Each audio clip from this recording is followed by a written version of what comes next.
नमस्कार दोस्तों, मैं अनुराग ओझा। कैसे हैं आप लोग? ठीक ही होंगे। आपको मैंने अपनी पिछली वीडियो में 2 चरणों के जो मतदान हुए थे उसका सर्वे दिखाया था साहब। अगर आपने अभी तक नहीं देखा तो डिस्क्रिप्शन में लिंक भी है, आप जरूर उस वीडियो को देखिए।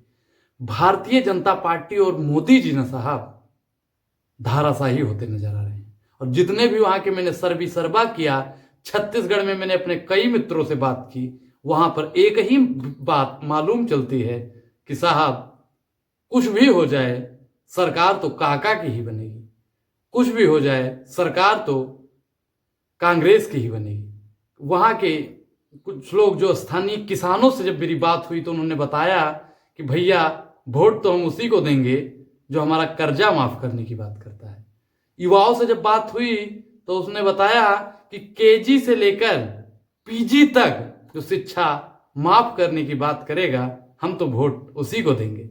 अब कल्पना करिए, और आप किस राज्य से अपनी प्रतिक्रिया जरूर दें कि आपको सरकार कौन सी चाहिए जो शिक्षा पर टैक्स लगाए या शिक्षा फ्री करे। अपनी प्रतिक्रिया देना हमको ना भूलें, क्योंकि जो शिक्षा पे टैक्स लगाता है वो आपके हित में नहीं है साहब। शिक्षा पे वो इसलिए टैक्स लगा रहा है कि आपका बच्चा शिक्षा से वंचित हो जाए।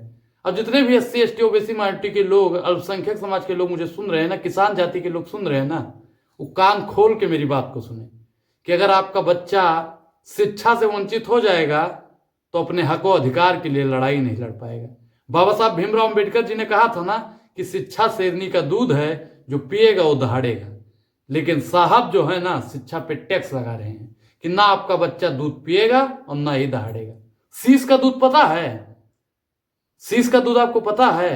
जब एक बच्चा जन्म लेता है और उसकी माँ जो दूध पिलाती है उसे शीश का दूध कहते हैं। और जितने भी SC ST OBC माइनॉरिटी के लोग हैं ना, उनको उस समय पे उससे वंचित किया जाता था, और आज के समय पे उन लोगों को शिक्षा से वंचित किया जा रहा है। उस समय माँ के दूध से वंचित किया गया और आज के समय पर शिक्षा से वंचित किया जा रहा है।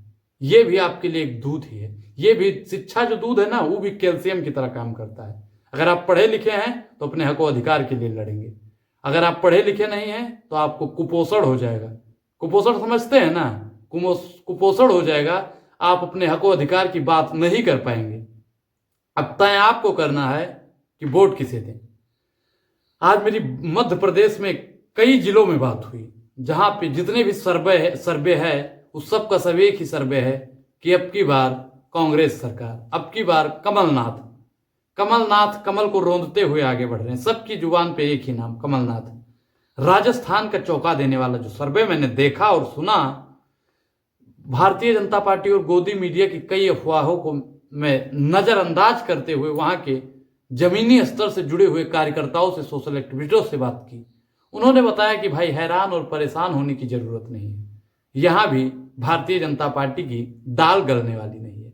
हमने कहा कि लेकिन मोदी जी और उनका पूरा मंत्रिमंडल बहुत जोड़ों तोड़ों से काम कर रहा है।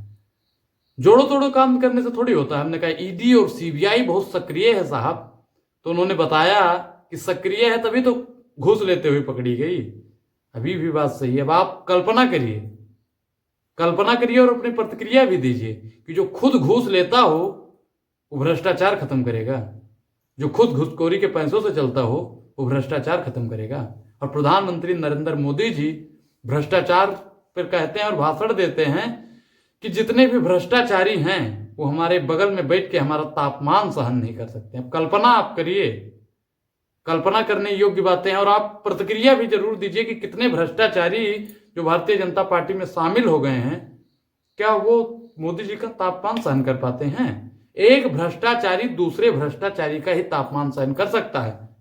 कौन कितना बड़ा भ्रष्टाचारी है, आप अपनी प्रतिक्रिया दें।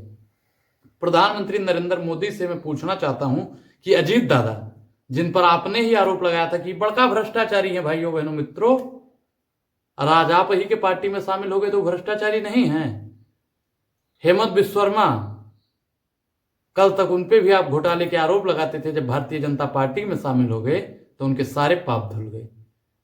एक गाना आया था, आपने सुना भी होगा और आपने मूवी भी वो देखी होगी कि राम तेरी गंगा मैली हो गई पापियों के पाप धोते धोते। तो भाजपा मोदी तेरी भाजपा मैली हो गई भ्रष्टाचारियों के भ्रष्टाचार धोते धोते। घड़ी आता है, कितने भी डिटर्जेंट आते हैं ना, कपड़ा साफ नहीं कर पाते हैं, लेकिन मोदी जी के पास में ऐसी वॉशिंग मशीन है कि कितना भी भ्रष्टाचार करके जाइए आपके पाप धुल जाएंगे। तो आप लोग वोट डालने जाते हैं ना, और आप किस राज्य से हैं और वहां पे वोट आप किसको दे रहे हैं, अपनी प्रतिक्रिया जरूर दें। आप हमारे बातों से कितना सहमत हैं, कितना असहमत हैं, अपनी प्रतिक्रिया देना न भूलें। धन्यवाद।